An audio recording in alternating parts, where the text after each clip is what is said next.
अब क्वेश्चन पे आते हैं पेज नंबर 5 के ऊपर। अच्छा, ग्राफ क्या दे रखा है इसमें? ये ग्राफ एक बार पूछा हुआ अभी, ये एग्जाम में आया हुआ ग्राफ है। अब ग्राफ देखो, अगर आपको करंट और टाइम के बीच का ग्राफ पूछे तो आप सिंपल सा ग्राफ बना सकते हो, उसमें कोई दिक्कत नहीं है। अल्टरनेटिंग करंट की वैल्यू कौन से फंक्शन के अकॉर्डिंग चेंज होती है? अरे बोलो, साइन फंक्शन के अकॉर्डिंग चेंज होती है। इसकी इक्वेशन होती है ना, I equals to I naught sine omega T. तो ये ग्राफ बन जाएगा टाइम और करंट के बीच में। और करंट की मैक्सिमम वैल्यू को हम किससे दिखाएंगे? आई नॉट से दिखाएंगे। कोई दिक्कत इसमें, कोई समस्या नहीं है। ये तो हो गया सिंपल ग्राफ जो करंट और टाइम के बीच में बनेगा। लेकिन इसने ग्राफ कौन सा पूछा था एग्जाम में? टाइम और करंट के स्क्वायर के बीच का ग्राफ। कौन सा ग्राफ? करंट के स्क्वायर और टाइम के बीच का ग्राफ आपको पूछ रहा है। करंट के बीच का नहीं, करंट का स्क्वायर कर दो। अब स्क्वायर करने से क्या होगा, जो नेगेटिव वैल्यूज है वो भी क्या बन जाएंगी? पॉजिटिव। तो इसमें नेगेटिव में ग्राफ आ रहा था ना, ये नेगेटिव वाला पोर्शन इसमें नहीं दिखेगा आपको, इसमें सिर्फ पॉजिटिव वैल्यू दिखेंगी। ठीक है, तो ग्राफ कुछ इस टाइप का बनेगा, इस टाइप का सा। समझ में आ रहा है ये? ठीक है। अब इस ग्राफ के अंदर आपको कुछ डेटा लिखना है। जैसे यहाँ पे करंट की मैक्सिमम वैल्यू क्या थी? आई नॉट। तो स्क्वायर करोगे तो यहाँ पे ये ग्राफ है, ये मैक्सिमम कितना जा रहा होगा? आई नॉट स्क्वायर तक जा रहा होगा, है ना।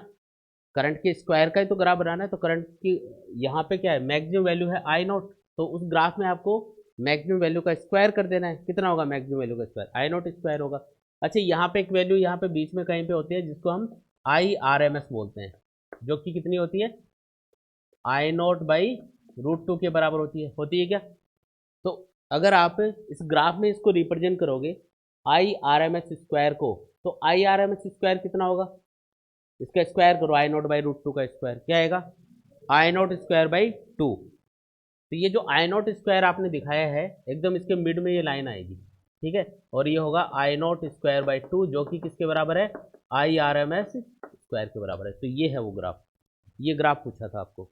ठीक है, समझ में आया क्या कैसे बना? चलो ठीक है जी, इसके बाद में आगे बढ़ते हैं। और अगेन क्वेश्चन क्या है, देखो ध्यान से सुनो।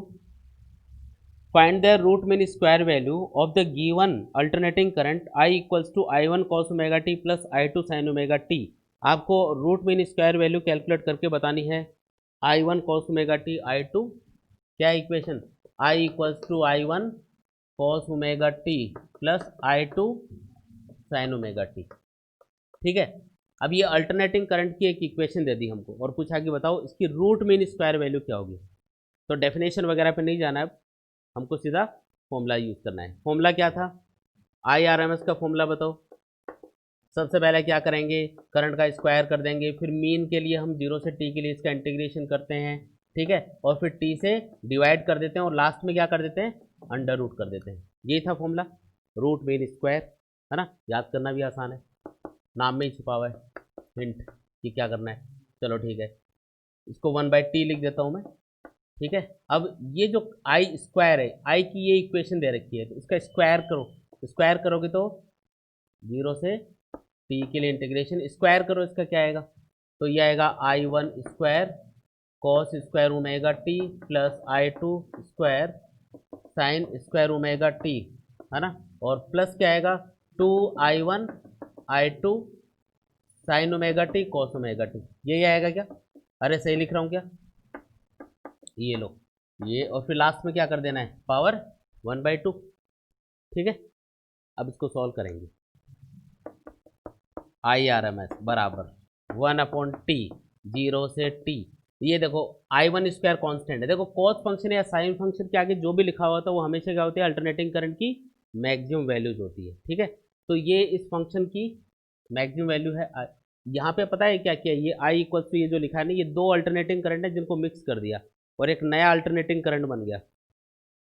दो अल्टरनेटिंग करंट है इसमें, एक तो ये है, एक ये है, और दोनों को ऐड कर दिया। सोर्स, दो सोर्स लगा दिए, दोनों का करंट ऐड हुआ तो रिजल्टेंट करंट ये बना। तो ये भी अल्टरनेटिंग करंट है। तो इसकी रूट मीन स्क्वायर वैल्यू बतानी है। तो कोई भी फंक्शन आपको दे दे, आपको फॉर्मूला वही यूज करना है, ये वाला फॉर्मूला। ठीक है, सॉल्व करना है बस अब इसमें। तो आई वन स्क्वायर, मैं ये इसलिए बता रहा हूँ क्योंकि आई वन आई टू यहाँ पे कांस्टेंट रहेंगे। ये क्या है? कांस्टेंट। ठीक है, तो आई वन स्क्वायर कांस्टेंट है। अब मैंने बताया अभी, स्क्वायर में अगर फंक्शन दे रखा हो तो उसका डायरेक्ट इंटीग्रेशन तो होता ही नहीं है, तो क्या करेंगे? इसको हटाएंगे। अब स्क्वायर को हटाने का मतलब ये नहीं कि हाँ ये लो मिटा दिया, ये लो हट गया। इसको कोई ऐसा फंक्शन यूज करना पड़ेगा जिससे इसको हटा सके। ये होता है वन प्लस कॉस टू, देखो कॉस स्क्वायर थीटा बराबर होता है 1 प्लस कॉस 2 थीटा बाई 2, तो थीटा की जगह ओमेगा टी है, ये इसकी जगह लिख रहा हूँ मैं, ठीक है। और फिर क्या आएगा प्लस आई one square sine square omega t को अभी लिखा था हमने, क्या लिखा था 1 minus cos 2 omega T by 2। और फिर लास्ट में ये देखो यहाँ पे आई वन आई टू तो कॉन्स्टेंट है, लेकिन ये देखो 2 sign omega t cos omega T, 2 sign omega t cos omega T, ये एक फॉर्मूला है। 2 साइन थीटा कॉस थीटा, इसका फॉर्मूला होता है साइन 2 थीटा, तो इसको क्या लिख सकते हो 2 sign omega t cos omega T, उसको लिख सकते हो साइन 2 ओमेगा टी, ठीक है। और फिर लास्ट में आ जाएगा डी टी, और लास्ट में क्या करना है अंडर रूट कर देना है। देखो बहुत ही आसान है, ये मैंने मिस्टेक गलत कर दी, यहाँ पे गलती से मिस्टेक होगी, तो ये देखो, अरे इधर देखो 1 बाई टी, हाँ अब सॉल्व करेंगे इसको, बहुत ही आसान है। देखो आई वन स्क्वायर और ये 2 बाहर निकालो, तो आई वन स्क्वायर बाई 2, इंटीग्रेशन कर रहा हूँ मैं साथ साथ। अब 1 का इंटीग्रेशन क्या होगा T plus cos 2 omega t का साइन 2 ओमेगा टी, और टी का मल्टीपल कहाँ जाएगा नीचे आ जाएगा। ये 2 तो मैं बाहर लिख ही चुका हूँ, तो इसको नहीं लिखना है, ये आ गया इसका इंटीग्रेशन। लिमिट अपन लास्ट में पुट करेंगे, लिमिट यहाँ पे लगाई रखी है ना 0 से टी, लास्ट में पुट करेंगे एक साथ। आई टू स्क्वायर, ध्यान से देखते जाओ, आई टू स्क्वायर बाई 2, ये 2 अलग कर लिया। 1 का इंटीग्रेशन अगेन टी, और कॉस 2 ओमेगा टी का, कॉस 2 ओमेगा टी का बताओ sine 2 omega t divided by 2 omega, t का जो मल्टीपल है ना वो नीचे आ जाएगा। फिर प्लस करके आई वन आई टू, ये जो साइन 2 ओमेगा टी है ना, साइन 2 ओमेगा टी है, इसका इंटीग्रेशन होता है माइनस कॉस 2 ओमेगा टी, और जो टी का मल्टीपल होता है वो नीचे लिख देते हैं अपन 2 ओमेगा। और ये देखो इन सब की लिमिट्स लगेंगी, तो मैं साथ साथ लिख भी देता हूँ, 0 से टी इसमें भी लगानी है लिमिट, इसमें भी लगेगी, और इस वाले टर्म में भी लगेगी 0 से टी की लिमिट। ये हो गया इंटीग्रेशन। अब ये मत बोलना सर ये डी टी कहाँ गया, एक दिन मेरे को पूछा था एक बच्चे ने ऐसा, ये डी टी कहाँ खा गए सर। तो ये इंटीग्रेशन करने का सिंबल होता है कि इंटीग्रेशन करना है टाइम के रेस्पेक्ट में, ये डी टी मल्टीप्लाई में नहीं होता, ये क्या होता है सिंबल है जो ये बताएगा कि इंटीग्रेशन कर रहे हो टाइम के रेस्पेक्ट में, ठीक है जी। तो बहुत ही खूबसूरत क्वेश्चन चल रहा है अभी। अब ये देखो इसका आंसर बताओ मुझे क्या आएगा 1 बाई टी, तो ये मैं लिख देता हूँ इधर आई वन स्क्वायर बाई 2, और ये देखो अपर लिमिट पुट करोगे तो ये टी, और लोअर लिमिट पुट करोगे तो 0, तो टी माइनस 0 क्या बनेगा, टी लिख दोगे सीधा, तो ये 2 ओमेगा, इसमें आप लिमिट पुट करोगे, अब ध्यान से देखना, इसमें अपर लिमिट पुट करोगे तो ये क्या बनेगा साइन, बताओ साइन 2 ओमेगा कैपिटल टी, और ओमेगा इंटू कैपिटल टी को क्या लिख सकते हो बाद में 2 पाई, तो 2 पाई इंटू 2 क्या बनेगा 4 पाई, और अगेन ये क्या बन जाएगा साइन 4 पाई 0। फिर लोअर लिमिट पुट करोगे तो टी की जगह 0 पुट करोगे तो ये क्या बनेगा साइन 0, वो भी 0 होगा, तो 0 माइनस 0 0 आ जाएगा, तो ये आंसर यहाँ पे क्या आएगा 0 आने वाला है, ठीक है। इसका जब आप करोगे ना, मैंने बताया कि जीरो साइन या कॉस फंक्शन दोनों का इंटीग्रेशन 0 से टी के लिए 0 ही होता है।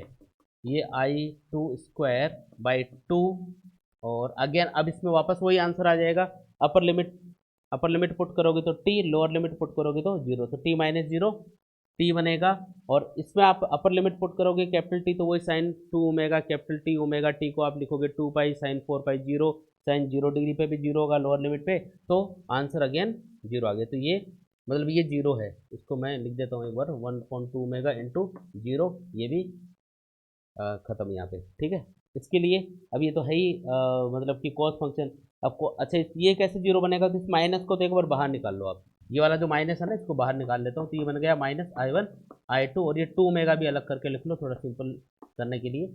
और अब देखो ये अपर लिमिट पुट करो, इसमें अपर लिमिट पुट करोगे तो cos 2 ओमेगा कैपिटल टी, वापस ओमेगा टी को 2 पाई लिखोगे तो cos 4 पाई बनेगा।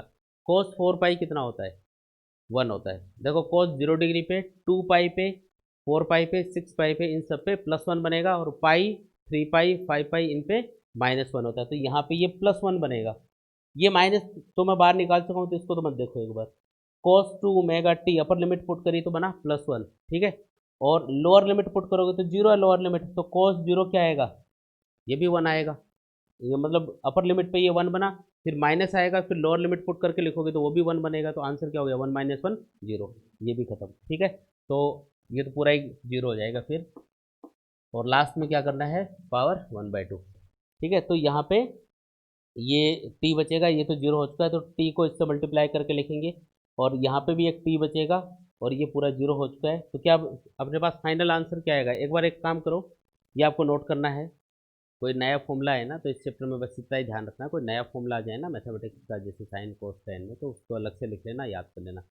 ये अब छोटे मोटे इंटीग्रेशन तो आपको आते ही है ना, छोटे मोटे बहुत ज़्यादा टफ भी इंटीग्रेशन नहीं करेंगे, लेकिन जहाँ पे ये साइन कोस आ जाएगा ना, वहाँ पे आपको हो सकता है कि भी ये याद नहीं हो फॉर्मूले, तो अलग लिख लेना। ठीक है, जैसे यहाँ पे एक तो वो साइन स्क्वायर थीटा वाला फॉर्मूला था, इधर लिख रहा हूँ मैं थोड़ा सा ना, ये आप लोग अलग ही लिख लेना। ये जैसे दो फॉर्मूले इसमें काम में ले रहे हैं अपन, साइन स्क्वायर थीटा को हमने लिखा था 1 - cos 2 थीटा/2, और अगर कॉस स्क्वायर थीटा हो कहीं पे और उसको मतलब पावर को हटाना हो, तो उसका फॉर्मूला बनता है 1 + cos 2 थीटा/2, ये रहेगा। ठीक है, और एक ये काम आया था, साइन 2 थीटा बराबर होता है 2 sin थीटा cos थीटा। बस ये 3 फॉर्मूले काम आए अभी तक, ये तीनों याद कर लोगे, इसमें कोई लंबा चौड़ा काम नहीं है। तो ये मत सोचना कि हम तो बायो के, हम तो इस चैप्टर को पढ़ ही नहीं सकते, सब पढ़ सकते हो। ये 2-3 फॉर्मूले हैं, ये याद कर लेना, खत्म। चलो बताओ, अब इसको सॉल्व करना है।